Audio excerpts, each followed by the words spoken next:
Čest, já jsem Johnny a máme tu můj první ask.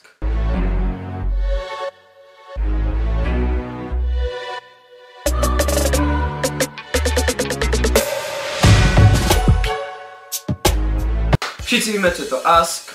Jsou to otázky od všeho možného, od všech lidí, od všech, já nevím, bytostí. A všichni víme, co je to ask, tak to nebudeme prodlužovat a jdem na otázky. Jste rádi, že se k vám přidal Toby a Racek? A tak určitě. Máš rád svou zem? No comment. Johnny, máš rád Rammsteiny? Kdyby něco, je to Janek a Rammsteiny? Proč ne? No tak lepší jsou kvarní. Co bych dělal, kdyby se mi kurvila holka? Asi bych se přežral ke smrti. Johnny, co tě dokáže nasrat? Mě dokáže opravdu nasrat, když Kometa prohraje nad Spartou. Johnny, jak bych se chtěl jinak jmenovat? Já bych se chtěl jmenovat Sergej Mahojakotič. Johnny, kolik ti je let? Je mi 14,5 let.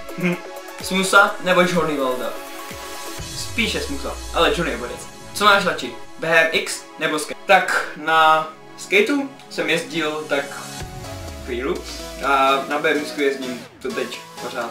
A takže asi ne. Johnny, máš jiný pocit, že ti upadávají koule? Chytej! Co si myslíš o Minecraftové mládeži? Co si myslím o Minecraftové mládeži? Myslím si, že by mohli radši chodit někam běhat ven, než spíš si tam takhle hrát na písečku, nebo spíš písečkem v Minecraftu. Johnny, ukradl jsi někdy něco? Jo, ukradl jsem Snickersku. Doufám, že se vám tohle video líbilo. Pokud jo, nech like.